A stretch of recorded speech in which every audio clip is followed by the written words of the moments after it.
Now, when the first day you actually got up there, was that the first time you had ever been in space? On my first mission, this was the first time in space. So your first view of the Earth from above. Yeah, was that right there? Yeah. What is that like? Wow. Well, I didn't see it right away because I was in the middeck, the downstairs of the shuttle, and there's only one window down there, and it's in the corner. Okay, so it's in the hatch, and it's like the size of a dinner plate. And I was up there. You got a lot of work to do as soon as you get up there. So I'm working like crazy, and after about 30 minutes, I see this pale blue glow coming from that window. And I'm like, that's the Earth. I should have a look at that. And I was super excited for this, So I wanted to be ready. So I paused, I closed my eyes, I meditated, call it whatever you want. I just got ready. And when I felt like I was ready, I floated up to that window and I opened up my eyes and I gazed out for the very first time at the Earth from space. And what that felt like is really, really hard to describe in words. But if I had to pick one word to describe what I was feeling at that moment, it would be meh. Really? Yeah, man. Just meh? Just meh. I mean, it was all right. It was pretty. It had a lot of like those Earth colors, like blues and greens. Right. But man, we've all seen pictures of the Earth from space, okay? I mean, we got like HD video coming down from space now, where it's just spectacular. You can see stuff in that video that you can't even see with your own eyes, like the aurora and all that. Mm-hmm. And I'm sure like John Glenn and like Yuri Gagarin had no idea what to expect, and so when they looked out and they saw the Earth, they freaked out, and it was amazing, and it was beautiful, but it was underwhelming. I guess my expectations were so high. Like I felt like there should be like some heavenly choir, and that we should all hold hands and sing Kumbaya. Yeah, most people that have done it, they talk about this realization that this inescapable realization that we're all on this thing together, and that all these boundaries of civilizations and cultures and countries and continents are all nonsense. We're really just all on this one thing together. Yeah, they call that the overview effect. And a lot of guys come back and talk about that, and they really feel it, and they talk about a world without borders, and it's a beautiful sentiment, and I don't want to knock that in any way, but because yeah, I mean, it's like really a world without borders. What do you expect to see? You expect to look down and see like dotted lines between all the countries? I guess you do. It's inescapable when you look down and you see the planet and you realize that we're all in the same boat, But that didn't strike me as a sudden realization, because I think it's because I knew that before I went. You shouldn't have to go and strap into a rocket and blast off and look at the Earth and know that basically we're all human beings, I think. I mean, I think the things that unite us are so much stronger and more important than the crazy little things that divide us, like race or sex or nationality or politics or whatever. At the end of the day, we have this one home, and we're all stuck here in together. So I had that strong knowledge before I went, and maybe that's why when I look down, I'm like, yeah, there it is. Okay, I get it. But it wasn't like all of a sudden, like the shade was pulled back and there was like suddenly a new realization about life. Well, is there one place that's the spot on the space station to get the view, where you really get a big window? There's this huge window called the cupola that wasn't there in my first mission, but it was there in my second mission. So I got to see it the second time. They added a window? Yeah. It's not just... It's like, let's get the Sawzall and put the... Yeah, how do you add a window to the space station? Yeah, you just, get the... No, they added a whole module, and the module had this cupola, that this view is just as good as doing a spacewalk. But it's not. It's not. It's not.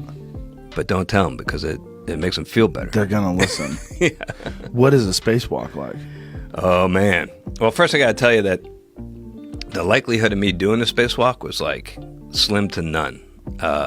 When I first got there, they tell you that when you're interviewing to become an astronaut, to go talk to some of the other astronauts. And so I went in there, and we had this presentation about spacewalking, and it seemed like to be the ultimate experience. just an incredible thing. And I wanted to do it bad. So I went, I'm talking to this one astronaut who's a pretty tall guy. Those of you that can't tell from the podcast, I'm 5'4", okay? So I'm not like a real towering individual, a little vertically challenged, I guess. And I'm talking to this real tall astronaut, and I said, just heard about the spacewalking. Sounds awesome. I've been living in California. I've been doing like some rock climbing, some scuba diving. Maybe that'd make me a good candidate to do a spacewalk. And this tall astronaut looked at me, like right in the eye, and he laughed in my face. He said, "What are you, 4 foot what?" How rude. I know. My first thought was, I thought astronauts were supposed to be polite.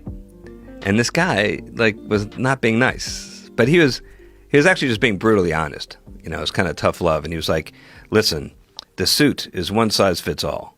You're going to get in that thing, and it's going to swallow you up, and you're not going to be able to do anything. You're going to be useless. So this is impossible. Forget about it. So I was kind of pissed off, but I wasn't going to let this guy stop me, right? So I get there. I got the job. And I go down for my first training exercise, which was in this huge pool we got in Houston. And it's like, it's 100 feet wide, 200 feet long, 40 feet deep. And we could fit like most of the space station in there. And they get a crane that comes by. They put you in the suit, which weighs, something like 175 pounds and stuff. And then, in addition, you're in it too. It picks you up and they plop you in the water and you float around. And it's kind of like being up in space. And that's how we train. So I get down there. It's my very first exercise. And I could tell in the first 5 minutes of this training exercise, that big, tall astronaut that laughed in my face was right. I was failing. I was not doing well. I was screwing up. I was like, it just wasn't going well. Why do they make a one-size-fits-all suit? It seems... They have the ability to alter the arms and the legs a little bit, and they have it's actually 3 different size upper torsos. There's a medium, a large, and an extra large. But that's it. It's limited, and because it costs a lot of money to make different sizes, so there's only the gloves that can tailor, because that's actually the most important thing. But I'm getting my butt kicked, and I got a needs improvement, which is that's a nice way of saying you failed, right? But I wasn't ready to give up. I went and I knew I was going to need help, so I talked to the people that make the suit. And they did some of those things. So they shortened up the arms. They fixed it up a little bit for me. And then I talked to the trainers, and we said, okay, yeah, we got to think outside the box here. If we give you the standard procedure, you're going to be at a disadvantage. But maybe we change your body positions. Instead of going straight onto the work site, maybe we come at the work site from the side so you get more reach that way. And we started working at it, and we got better and better. And the end of the story is that eventually I got the highest possible qualification to do the most complicated spacewalks we do, and I ended up doing 3 different spacewalks over the course of my career. And that big tall guy that laughed in my face, he didn't get to do any. Yeah, that's what you get for talking shit, sir. Look at you out there. Yeah, that's me. Now, what is that feeling like? Because it's got to feel insane when you're strapped to a space station that's floating around, and you're just hanging by a cord. Yeah. Well, you're holding on tight. And you do have that safety tether that you see there. And they can prepare you for everything except for the visual. So when you are in the pool, you're staring at the pool wall. When you get up there and you see the whole earth below you, some people go out there and get a sense of fear of falling. But of course, if you let go, you're not going anywhere. Right. The space station's moving 17,500 miles an hour, but so are you. So it's kind of like doing a wing walking on an airplane, but with no air to blow you off the wing. So when you look at the space station, it's rock solid. But you look down, and some people get the fear of falling, and then they hold on real tight, which is a terrible, terrible mistake. Because we call it spacewalking, but you're not walking. You're doing everything with your arms. So you can wear your arms out? Exactly. Oh. So now if you're climbing and you get kind of totally thrashed in your forearms, and now you get that claw hand and it's useless. Yeah. You can do that, and you got 7.5 hours to go. And that's bad. So you're out there for 7.5 hours? Yeah. What if you have to pee? Diaper. Diaper. Yeah. Poop as well? Try to avoid that. You do your best? As a scientist, I had to experiment, right? Of course. So during a training exercise, I waited till like the very end, just in case, you know, and I let one go right before they pulled me out of the pool one day. And I resolved never, ever to do that again. Was that number one or number two? You Number let go? two. Oh, boy. Number one is no big deal. Yeah, save that project. I could have told you what was going to happen. That's disgusting. And you're doing it in the pool, too. You're not doing it in actual space. Yeah. To be one of the rare people that it's actually pooped in space would be very interesting. That's you know, we keep all these records. I don't know who's got that record. It's not me. Diaper. Ugh, Yeah. Boy. So you just have to let it go when you're up there. Yeah. And so what are you doing when you're out there? So if you're doing 7.5 hours worth of work, You're basically doing maintenance, so it's kind of like being a mechanic or a technician. The way I describe it, but the suit is like so hard, it restricts everything you do because it's blown up to about 4 pounds per square inch. And so even just closing your fists takes work because the suit's like a balloon. It wants to stay like this. And so just closing your fingers takes effort.